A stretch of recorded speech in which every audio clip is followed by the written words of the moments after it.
Hi, you're listening to Scribble Talk Teaching, a podcast for bid and proposal professionals. My name is Bhaskar Sundaram, and I'll be sitting down with our industry veterans to dive deep into the topics that business winning professionals like you can use to help grow your skills and your business.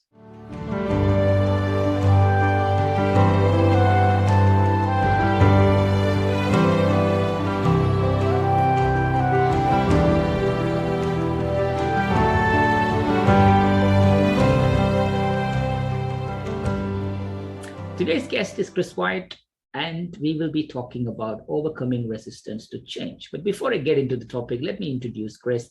Chris has already been to our podcast, so more details about Chris in episode 36. But as a short intro, Chris has spent the last 30 plus years of his career working in adjacent disciplines of both sales and bidding. As a co-founder of Get to Great, Chris has worked with close to 100 plus companies in all ends of sales and bid aspects of business. And also, Chris, as you know, is also co-founder of the APMP in UK chapter. And for a lot of years, he also associated himself with the Sales Leadership Alliance and a lot more.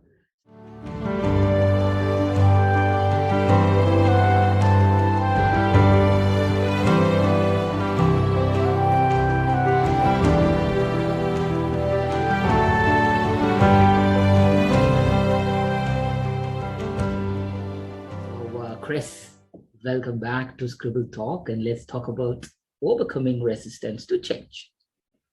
Great, and thanks for inviting me back. This is interesting listening to somebody else summarising my career. I think, everything I've ever done has really been about change, because when I started work in 1970, computers were new, and I started working in computers, and people said, we don't want to change to computers. We want to do everything manually. We don't want to automate it on computers. We'll lose our jobs. And it was almost selling people the benefits of technology. And it still seems to be a struggle now. So what do they reckon the worst words you can ever hear from somebody is, that's the way we've always done it. Mm-hmm. Because if you always do what you always did, you'll always get what you always got. It's silly to expect a different result doing the same thing, because it would have already happened, wouldn't it? It's like me, I want to be a better golfer. Well, I'm not going to get there without doing something different. Mm. And I have lessons, and I am becoming better, even at my advanced age. So, but yes, overcoming collective resistance to change is a really interesting subject. And I put a little cartoon up on the right. Everybody wants to change. But it's not down to me. Everybody else has got to change, if you know what I mean. It's not me with the problem. And also, who wants to lead it? So I found that online a couple of years ago. I thought it was very good.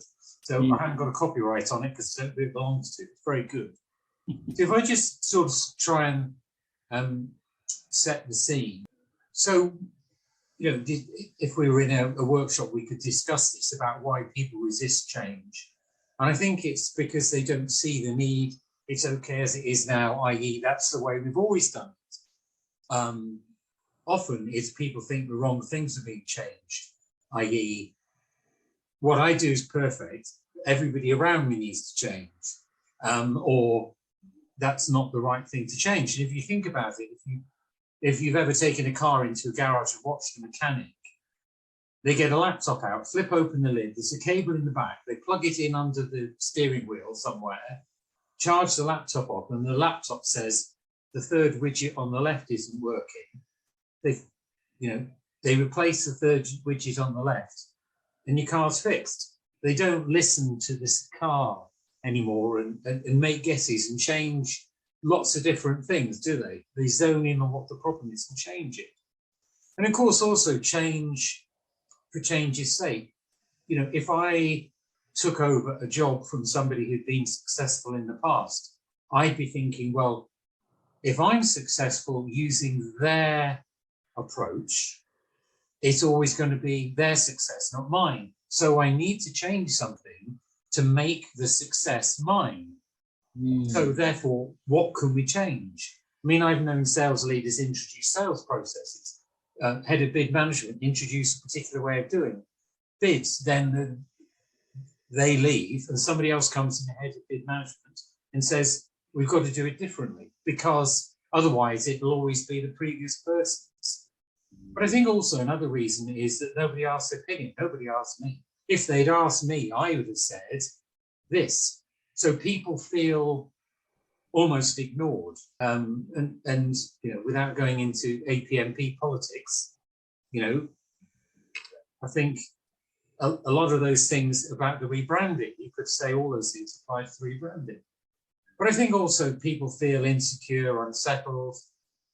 It's the fear of the unknown. What's it going to be like when it changes? So I know what it's like now. Is it going to be better or worse? But of course, also it can involve job changes. People can get made redundant. And again, I found another good cartoon on the right that ironically fitted beautifully on that slide. So anyway, you know, I think we need to understand why people resist change, and then I'll talk through how to overcome that. And I'll give you an example, and at the end, I'll come and talk about it in a bid context. I think there are two types of resistance, really. There's the sort of passive resistance where nobody screams and shouts. They just ignore the process, or, you know, when asked to help, they just sort of slope their shoulders, don't ask me. And the impact of that is that the change program just never gets off the ground. It's here's a great idea, everybody ignores it and gets on with their job, and we stay the same or go backwards. And I think in a way that's worse than the sort of active resistance, because the active resistance, people put their hand up and say, I don't like this, I'm going to fight it, I'm going to oppose it, I'm going to go public about this change. You know, there are high street brands that you and I know who changed.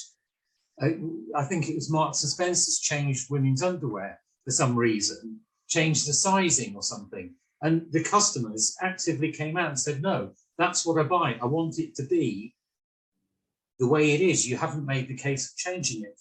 So at least with active resistance, the thing won't die a natural death. But of course, it's very disruptive. People leave, the program fails, there's reputational damage.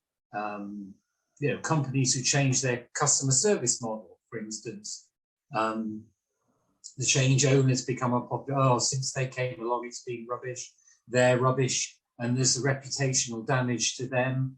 And, you know, we've seen organizations that have failed because they've changed and nobody's taken the change, the customers have walked away, nobody wants to work there.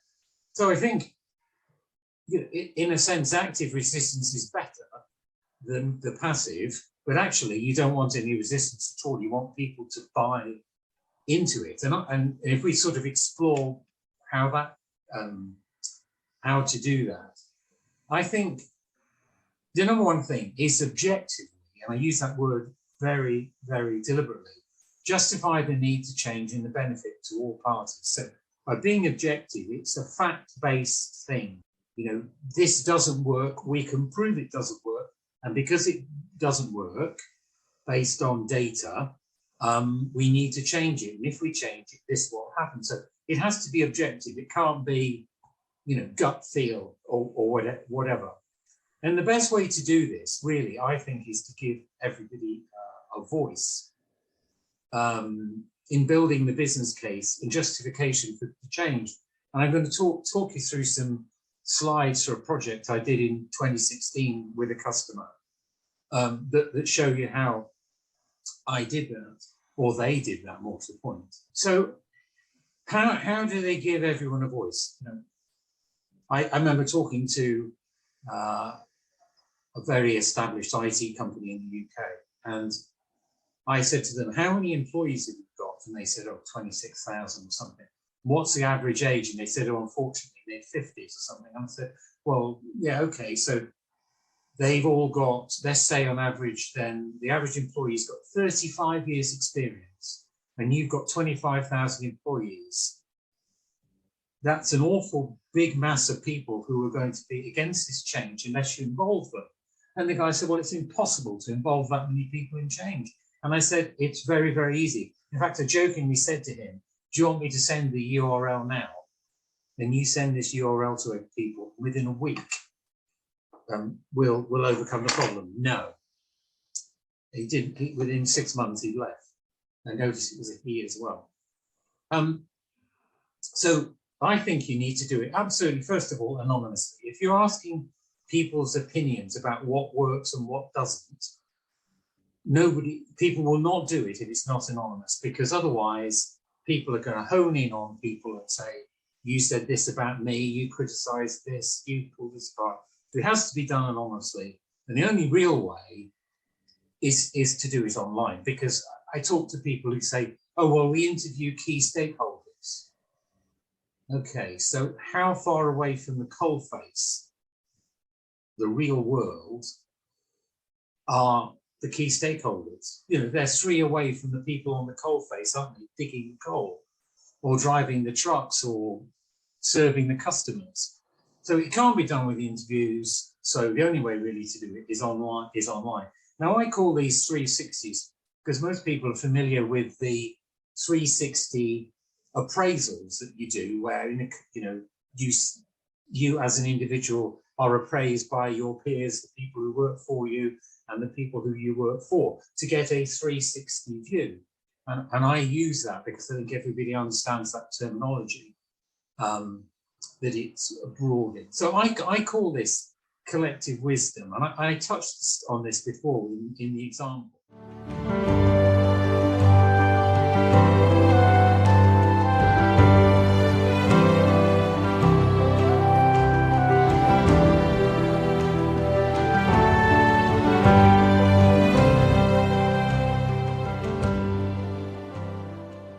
So if you combine if you look at the sum of the combined experience you've got in your organisation, of those consulted, you sum that up. So say in a 100-man organisation, the average age is 45. So people have probably got on average 25 years working experience, either in that organisation or at competitors before they joined. So, what's that, 25,000 man years? I can't do the sums. Yeah, 25,000 man years. And that's a lot of wisdom, isn't it? People who every day are doing the job that you're trying to change. And unfortunately, we can't, use, going back to the mechanics analogy, with the laptop and plugging it in. But this is the nearest we can get to that. But so let's do the sums. There you go. Yeah, 2,500 years collective experience. And that's an incredible thing to ignore. I mean, when I first started work, like I go back again 50 odd years, we had a suggestion box, and next to it was a pad and a pen, and you went up and on a piece of paper, on the pad, on the piece of paper, you said, I think a good way of improving the process of getting something from A to B would be this, and you folded it into 4 and put it in the sealed box that had a lock on. And then once a week, that box would be opened and people would go through all the ideas and go, oh, there's a great one. Now, in those days, if you put your name to the idea and the idea was adopted, you got a bonus.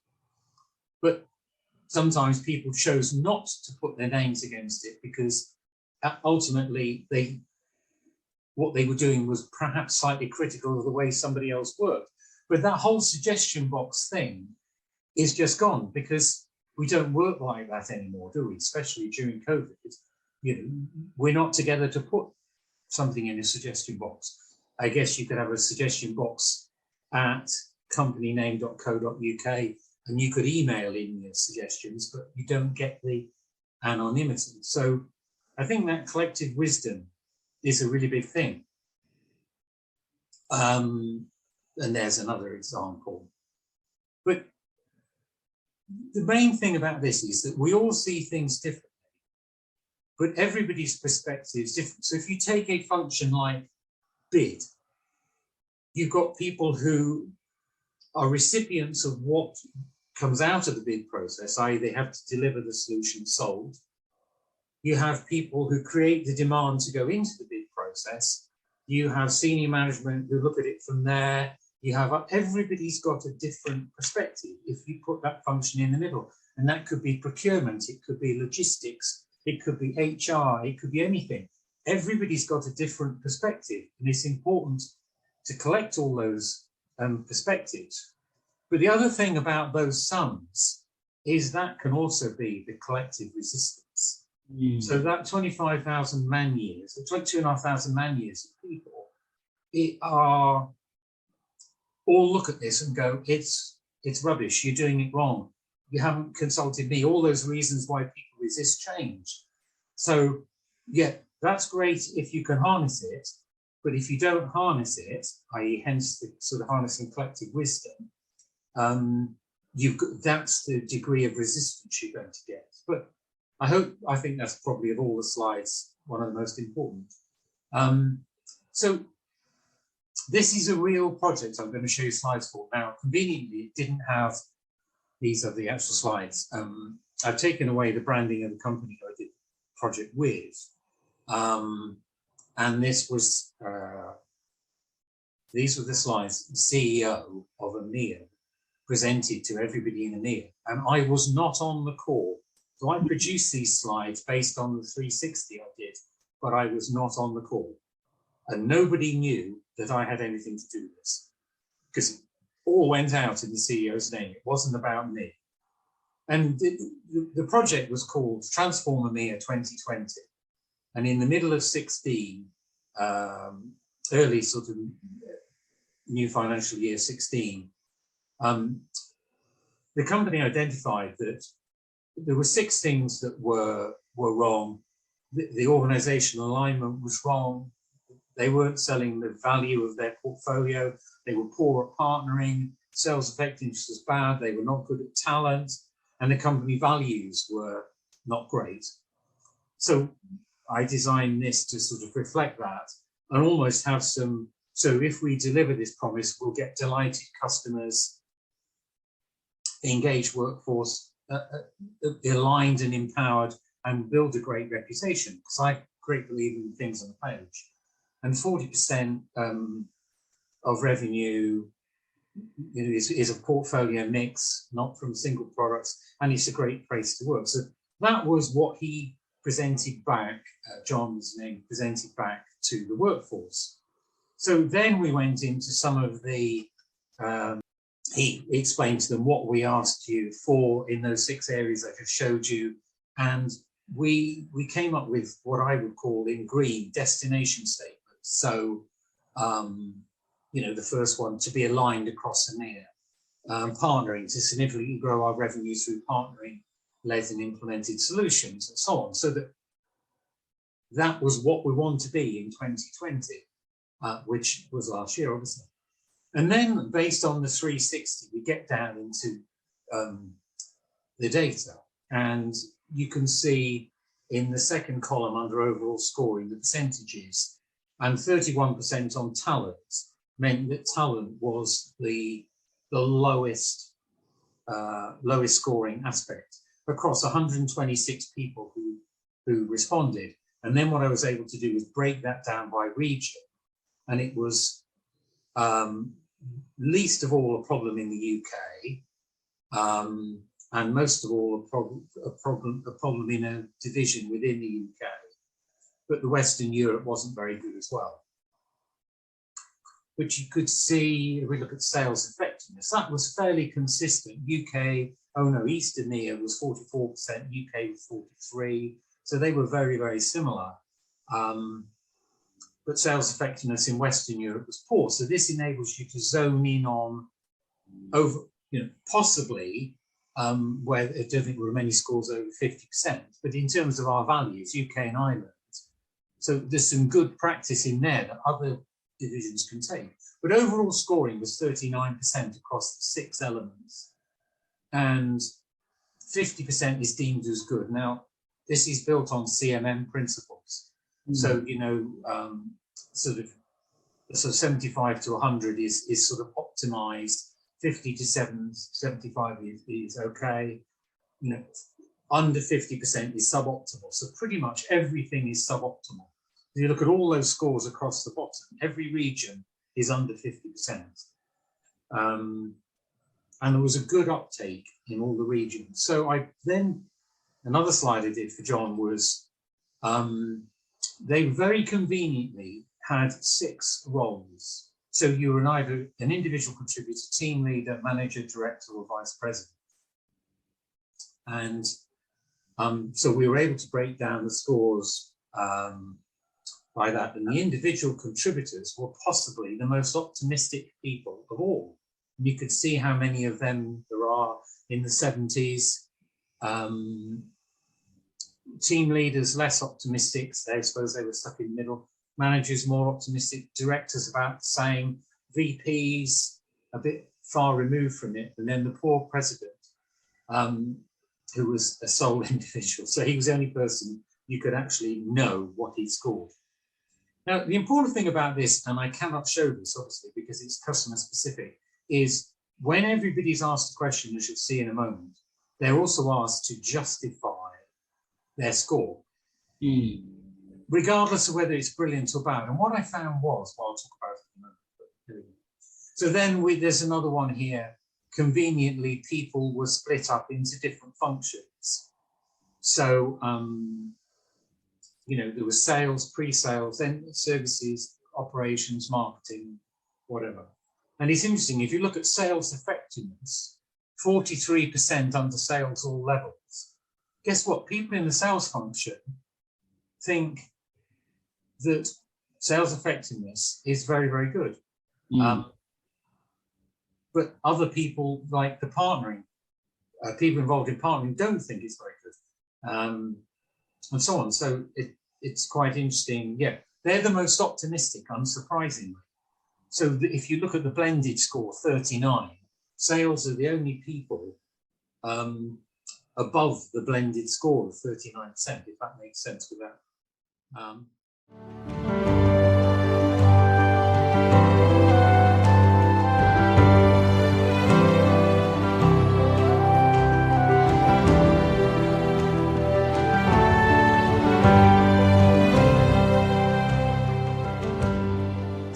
So when Jon had presented those 6 slides back, the senior management team reviewed the comments, because I'll show you in a moment where people got an opportunity to comment, because what the scoring does is just says where the problem is, but it doesn't tell you why.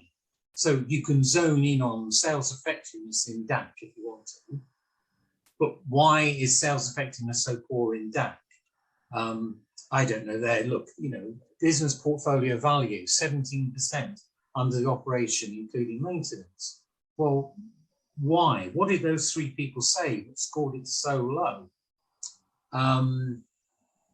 So what we did was establish 6 work streams, or what Jon did was ask the employees to volunteer to be in work streams to own the fixes for the problems. And each of these work streams were made up of individual contributors and team leaders and managers, but there was nobody in charge of the group.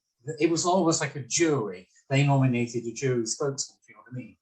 And then what Jon did was have weekly calls that lasted an hour, and each group had a 10-minute slot talking about what they were doing in terms of fixing the problem that they'd been given to up the scores. And so it started at, say, 2 o'clock, and the first group had 10 minutes, and the group of individual contributors each nominated somebody to speak that week. So it wasn't the same spokesperson every week.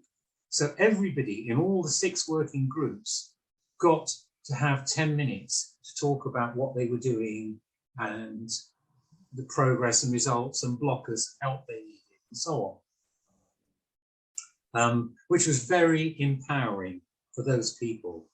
And each one had an exec sponsor, but they weren't managed. So the talent stream wasn't managed by the HR director. The director stayed out of it. And we were supposed to repeat the survey in 6 months, which we didn't do. Now, two things that I will show you from the 360 is this is the opening screen that people get. So this 360 is anonymous. However, we need to know your managerial level, your role, which region you're in, how long you've been here, because that does affect. If you're new, your view is based on comparing it with where you've worked before. If you've been here a long time, it's based on you've been here a long time, and you will see that the data differences, but the difference between somebody who's been here less than a year and somebody who's been there more than 10 years is quite good. And I think also, whether you're office-based, customer-based, or home working is a really big factor. Because if you're in office, you have a different perspective if you're customer-based or remote. So that's the sort of filter questions that enable me to produce the different slides that you saw earlier. Now, this is the question about talent. So our goal for 2020 is we want to attract, retain, develop, and enable our people to do their jobs more effectively. Great question. So from your perspective, how do you see company name obscured now? And then there are 5 answer choices there. So people read down and will click on the one that they see as nearest to their view of the world, their perspective. And what's really important, and I think I've highlighted this later as well, is that you have to have the 2 opt-out questions. Because if you don't have opt-out questions, I am unable to answer this question, it doesn't matter, or it really does matter. And it's amazing how many people pick that last answer. I am unable to answer this question, but I should be able to given my role. But sometimes people actually don't know the answer to the question, which is quite a damning indictment, but it's important to know. And then this is the bit that's really the real value that I keep talking about. It's the comments, because this is the why, not the where. So these, when people pick one of the 7 choices above, that dictates the score. So if you pick the second one, second bullet under the 10, that would effectively be a 25% score. And the next one would be a 50, and next would be 75, and so on. And what I found was that people who were very negative picked the naught or the first 2 ones, put in their answer because they were negative and they were very passionate about why it was so bad. People who put in the okay answer, the 3rd answer, rarely put a comment in. But people who put in the 4th and 5th answer, i.e. we're amazing at this, we're brilliant at this, put in answers because they were passionate about how good it was. And that's the data we gave the working groups to help to fix the problems. I was not involved. I never even attended one of the working groups. In fact, my total contribution to this project was 10 man days work. And that's understanding the problem, producing the 360, analysing the results, producing the slides, and so on. That was my total involvement. So just before I move on to taking this into the context of bidding proposals, you'll notice the programme is called Transform EMEA 2020. Yeah. At the sales kick-off in 2017, the EMEA region had transformed itself from the worst performing region in the world to the best performing region in the world, and got a standing ovation at the annual kick-off, the global kick-off, because they'd gone from the worst to the best. Now, all that was because people bought into the change, yeah, and there was no passive resistance, there was no active resistance. It was, wow, great. And I remember Jon saying to me, the people were coming up to him in the corridor and saying, amazing, thank you for giving us a voice. You value our opinion. Wow, what can I do to fix this? He got emails. He said it was stunning. He's never had a response like it. And it's so simple. So I know a lot of our people are bidding proposal people. So the first model of these I ever produced was in 1999. Wow. And it was a bid capability one, which I've used probably, I don't know, 100 times since then, 150 times with people. And it's got a set of questions around the bid function, the bid function capability, effectiveness, and the value of the organization. And remember, we talked about perspective. We talked about sales, marketing, delivery, support, finance. It's getting all those different perspectives, because it's no good asking the bid function, because they're not going to criticize themselves, are they? But you have to be able to blend. Salespeople would say that, wouldn't they? Because it's always bid's fault. They never win deals. Yeah. Joke. Senior management too far removed. Everybody wants to blame everybody else. Delivery have got to deliver what the bid promised, and so on. So that's what I meant about perspectives. Now, this is an example question from the 360, and this is the first one that I ever wrote. And I'll read this. I know you probably read it as well. People's view of and attitude towards any business function is a defining factor in its success or failure, and bids no different. Bidding is often regarded is held in high regard across an organization. So basically, this 360 addresses that. And I always remember this phrase somebody used, Tom Sant maybe, I can't remember. Bidding is viewed as a necessary evil. Mm-hmm. Bidding is valued by some people. Bidding adds value. Bidding is a key business enabler. Bidding is business critical. So people would look down those, pick up that, and again, it's based on CMM 5 principles. And then you've got the opt-outs again, but then they put a comment in the bottom. So that's how I structure them, because the CMM thing seemed the best way to do it. And I started off doing these as workshops with people. And, I've done with Hewlett Packard, IBM, Fujitsu, you name an IT company, Microsoft, all these companies. But when it went online, it meant instead of being limited to 12 people in a room or 20 people in a room, you were able to do, hundreds or thousands of people. The volume doesn't really matter. So how are we doing for time? Not bad, yeah? Good, yeah, we still keep going on, yeah. Okay, so I think there's sort of the so what question, what does this approach deliver for individuals and organizations? I think for the individual, that they understand and more readily accept change. So if you present data back to them, you've got that objectivity. Yeah, so they go, okay, so 120 people said that we're no good at talent, and I was one of them. I actually thought we were quite good at talent, but the general consensus seems to be that we're not, so I accept that we need to fix it, or that sales effectiveness is, the expression, if it walks like a duck and it quacks like a duck, it's probably a duck, yeah? But they have a voice. VMware was a really great example of this, where I worked with David Parry-Jones at VMware to do a project, Destination 1 Billion, and everybody was asked what it would take to get UK and Ireland to $1 billion in exactly the same way, and they felt bought into the project, celebrated the success. But I was the 6'4" guy who kept appearing, nicking into David's office, doing stuff and nipping out again. I kept in the background because it was David's project. I was just the enabler.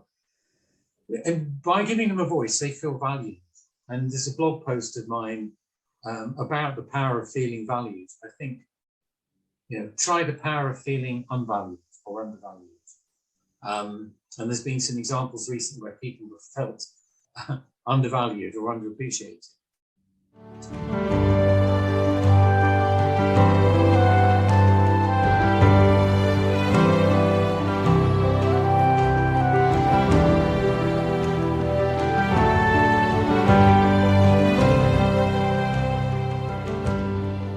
But what you do is you get more discretionary effort, where people think, actually, this organization has listened to me, I feel value, I'm going to give it some more. So I'm not going to look at my watch at 5:25 and say, I'm going to log off now. I will carry on doing what I'm doing until I've finished. And if I log off at 5 to 6 or whatever, it's great. Discretionary effort is the difference between a good and a great organization.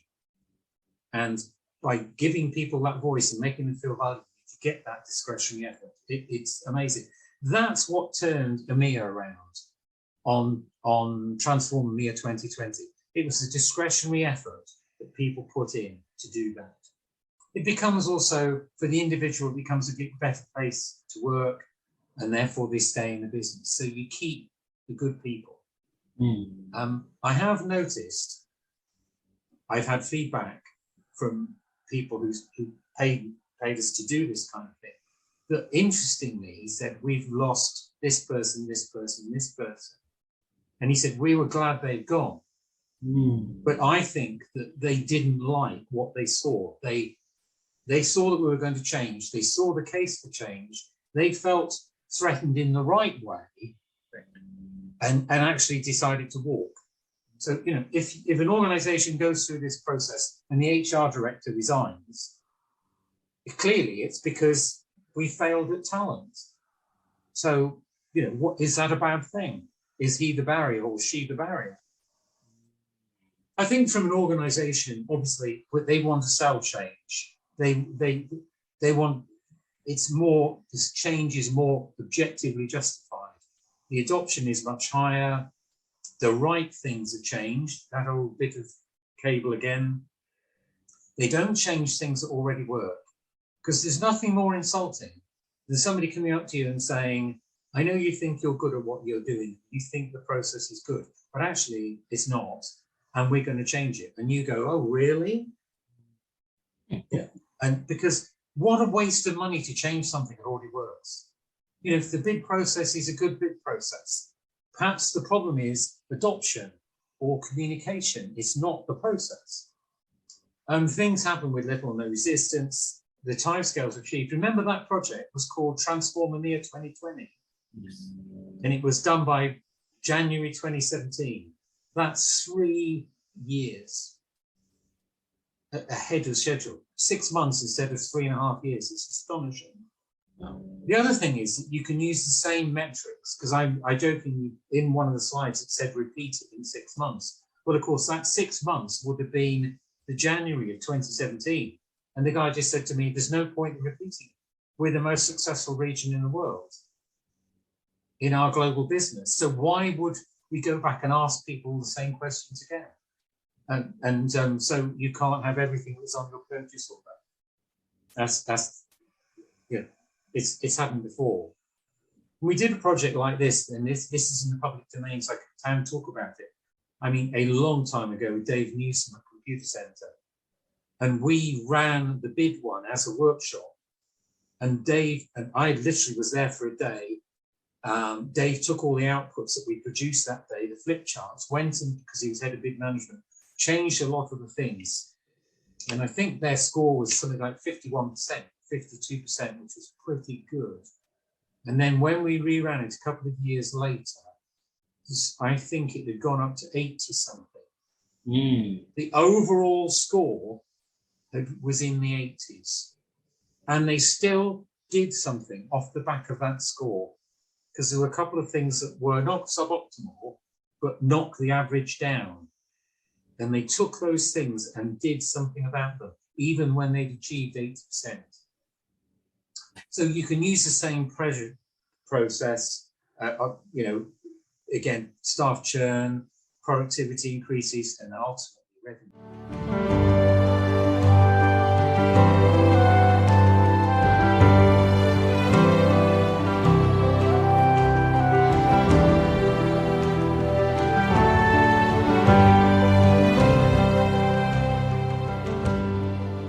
I think, I think it was very, very useful, Chris. Change is, as you always said, it's an emotional, sensitive topic.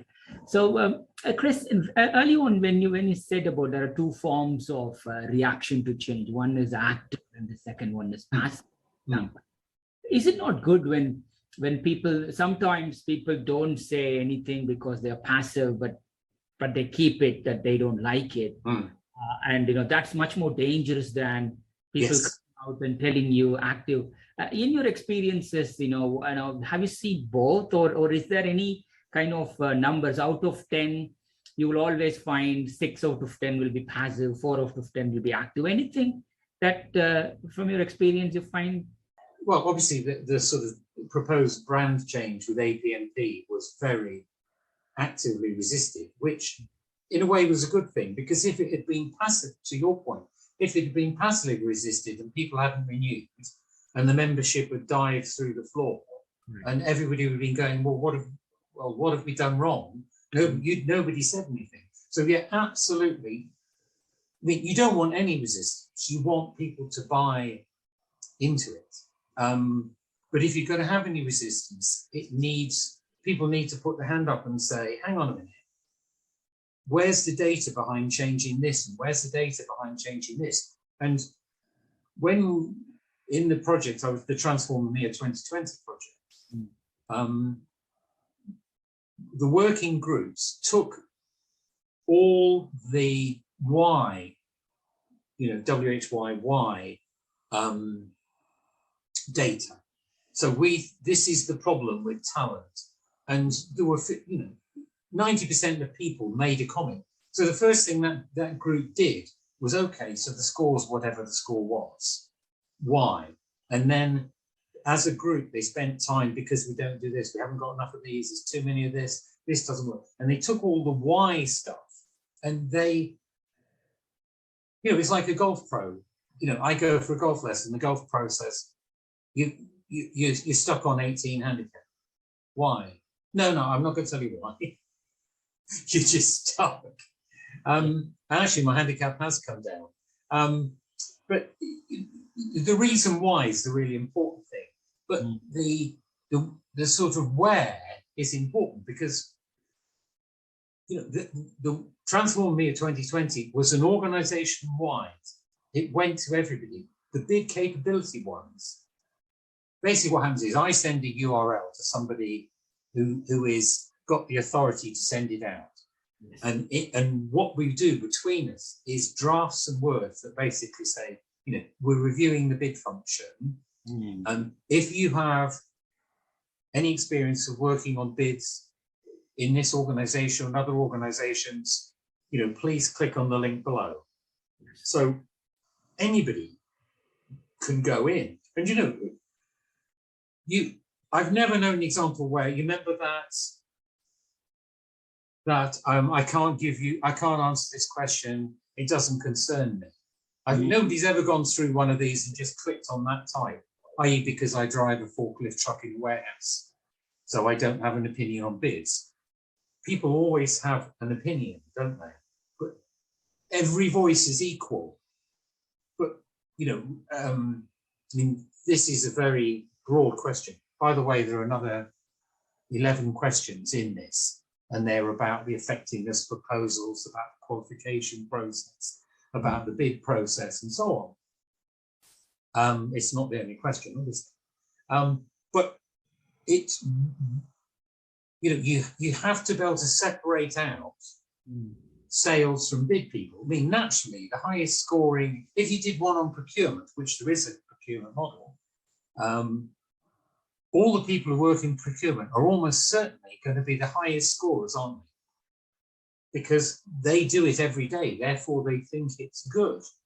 Yeah. Whereas somebody who is a customer of the procurement function, who needs the PPE, in their hospital for to fight COVID, might think that the procurement process isn't very good. But if everybody you remember the scoring, 0, 25, 50, 75, if 20 people score 75% because they're in the function, and the same number of people score 25% score because they're not in the function, if you blend the two together, the average is 50%. There's not a problem, if you get what I mean. So, you have to understand, looking back at this, where the resistance is coming from. It's, if we look at overall, the bottom line above the words, numbers, responses, there's a score of 38, 39, 43, and 44. So that's an average. It's a bit suboptimal. But if you look at this, the lowest score for the service engineers is 29%. The highest is 42. There's a big difference. if you look at it in operations, including maintenance, there's a 58 with a 17 underneath it. So why? That's the worst scoring thing on there. People in that function see the portfolio business value, there's only 3 of them, as very, very low. Correct. So you can almost go, this is where we're going to get the resistance, this is where we're going to get the help. Because without the filtering, overall, it's 39%. So we need to get it to 50 as a bare minimum. Where do we start? Yes, Chris. Well, clearly talent is the number one issue, isn't it? Yeah.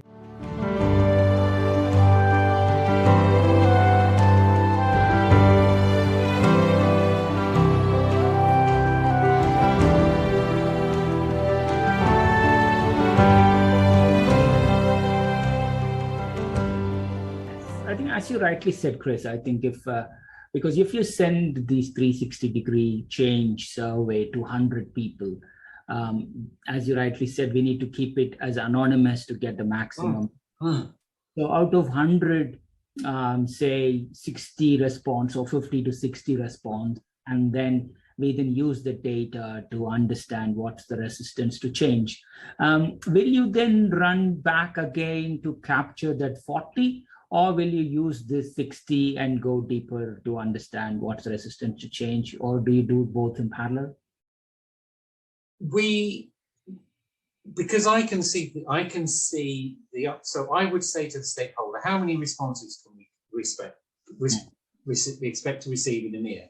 100. We've got 150 people in EMEA. Okay, great. So every day I will say, we've got this many, we've got this many. The person will send out nudges. But we always have a sort of deadline date. So, close the business this Friday. 75% you've responded. Please respond. Please respond. And there's a way in the tool I use, SurveyMonkey, that people. So we basically offer an incentive. So in SurveyMonkey, you can click on a URL that's mail. Is it the mail to one, where people can send an email, but it doesn't link back to their scoring. So it doesn't override their anonymity. And we offer a prize. So we did this once for McAfee with one of their big channel partners, Dimension Data, as was. And they offered in every region, and I think it was something like an iPad Pro, in a draw, if you clicked on the link to send the email through, which doesn't compromise your anonymity. So people, there's some kind of, what's in this for me? Well, I could go into a draw for an iPad Pro. And we had, who knows what the uptake would have been without it, but some kind of incentive to drive it. We normally get around 80% uptake. And you've got to allow for the fact that people might be sick or might be on holiday, or just too busy. But we drive it pretty hard, but always through the most senior person in the organisation. That's nice. Yeah. So, we don't even put our branding on the surveys. We normally brand them as the company. Sure, Chris. Again, Chris, and as you rightly said, when you pointed off, if there are average ages 45 years, and if they have 10 years plus experience, then the overall working age or working hours you mentioned is like 2,500 years, right, Chris? Do you think running a change program or culture change program actually change people from your experience? I think the biggest change probably comes from, thank you for giving me a voice. I feel appreciated and valued. I'm going to work harder. That's where the real change comes from. Nice. And the change becomes easier to do. The change in itself doesn't change. It's a great question, by the way. The real change comes from the people and their attitude. So you get sort of active acceptance of the change. Well, of course I buy into the change because I was asked my opinion and I said it was a problem. I can't see, there's very few scores on the screen now there's a 56% on talent, which was 4 people in marketing who thought the talent was high. But I mean, that's only fractionally higher than good. Oh no, there's a 75%, 2 people in a function that I can't see at the moment. Oh, finance, HR, and legal. Oh, yeah, who thought the alignment was good. I mean, I'm not saying that they're wrong, but the overall score was 45. And they were generally quite optimistic about a lot of things. Yeah, in fact, that was the most optimistic set of people. The sales people, I mean, all the scores are pretty much the same, aren't they? 41, 38, 38, 39, 43, 44.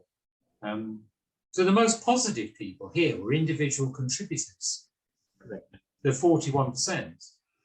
And our poor president, who scored partnering naught. I think the important thing is that people are scoring against a qualitative statement, aren't they? You know, which one of these statements is most like how you see them? I've seen surveys where people say, on a scale of 1 to 10, how would you rate the way that we do talent? Mm-hmm. And, you know, one person's 5 might be somebody else's 7 and somebody else's 3. It's not really relative. But when it's relative to if you pick the 3rd score there, our approach to attracting, retaining, developing, enabling our people is good, but there is work to do to improve that. Well, if you agree with that statement and you click on that, you've given a score of 50%. And I think those are quite good. I mean, my favorite question, which perhaps I should include in this, but I don't like it being copied, is from your perspective, do people receive the right amount of leadership, coaching, and support to enable them to achieve their objectives? So from your perspective, do people receive the right amount of leadership, coaching, and support to achieve their objectives? And I tell you what, that one blows the thing up, because you know that comments box is just full of really great stuff. Yeah, you know, we get told what to do. There's no coaching. There's no support. You know, where's your numbers? Where's your forecast? Why haven't you hit your numbers? It's all bullying. There's no. But from our leaders who's superb, we get incredible direction. Whenever there's a problem, we get support. We get coached. It's a really positive environment. So there's another one that I think is really good. From your perspective, do people have timely access to the information they need to do their jobs? When you think about it, every job pretty much you do is about information, isn't it? You know, I'm working in an Amazon warehouse. I've got to pick something and I've got to put it in a container to be delivered to Chris Whyatt. It's probably a vinyl album. But if that information takes 10 minutes to get through to you and you just stood there, or they don't tell you which where to pick it from, you can't do your job, can you? And that's another question that blows something up. But if the problem is in the Amazon warehouse in Warrington, nowhere else, which we'd be able to tell, to hone in on the Amazon warehouse in Warrington, not somewhere else. So the filter questions at the front are really, really key. Because otherwise, a score of 39%, so what? Yeah. That's a beautiful response, Chris. Chris, a final question. Obviously, sometimes we create change, which is the example that you gave, which is like this transformational change program, and how can we go? But what COVID has taught us is that there is this compelling event that has forced everybody to change, whether you like it or not. There is no structural change program or anything. You change or you die. So yes, exactly.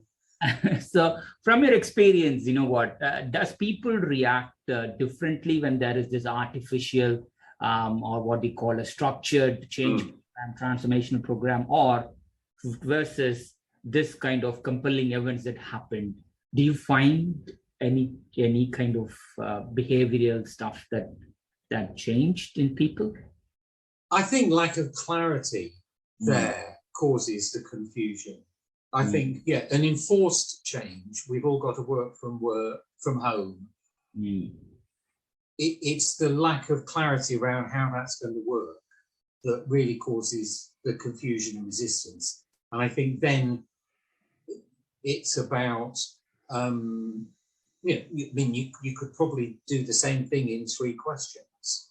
The access to information is still a very applicable thing, isn't it? The leadership, coaching and support is, if each question started with, since our change in working practices, do you have access to information? Do you get the right level of coaching and support? It will be good. Nice. I think, in a sense, probably my experience would be where the change is forced on people by external factors, there's less resistance. I think it's what people don't like is you think you know better than me. Correct. I remember the company I told you where I said I could send the guy the URL, and they had 26,000 employees in the UK. He said, oh, we don't need your help. We've already come up with a strategy. It was a turnaround strategy. And I said, how did you do that? And he said, oh, we had a spare afternoon. So 3 of us got in a room and we decided what the problem was and designed a strategy to improve it. And I said, let me guess, all blokes? And he went, yeah, why did you say that? I said, oh, no. And, the reason their program failed and they all left was that everybody said, well, what made Tom, Dick and Harry think they were the smart guys? Why, they haven't been here 5 minutes. It's, you put yourself up as the smart guy.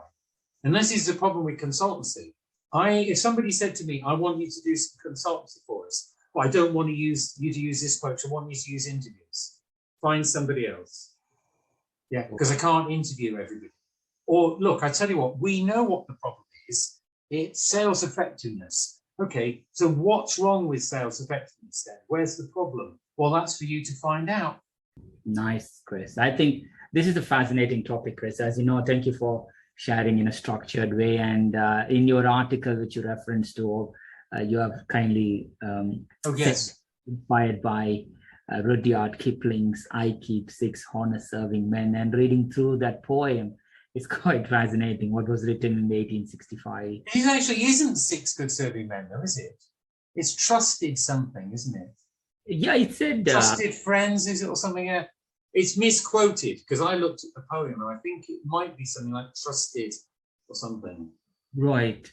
Okay. But it is a great one. I remember the first time a friend of mine called Cindy told me that one in the late 90s, probably. Said, oh, I'm so having that, and did the equivalent of Google and stuck it on my desk. Because it is who, what, where, when, how, and why, isn't it? Exactly. That's about it. I mean, it's the basics of all research, all change, everything, and beautifully written in a poem. And Rudyard Kipling came up with it, for goodness sake. Exactly. But, it's just a poem. Yes. That's nice, Chris. It's a life lesson.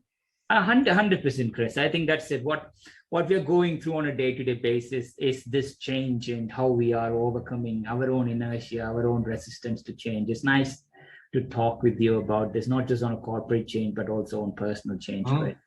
Thank you so much for taking the time to share your thoughts, Chris. And we will add your slides part of the talk so people want to refer in or talk about, okay, this is the content, and we'll also do that. So thank you for joining again. Wish you, your family, all the good health and happiness. Thank you. Please do. And I look forward to seeing it going online and looking back and realizing that my sofa was a mess in the background. Good to talk to you, my friends. Speak to you soon. Take good care. All right. Bye. Bye.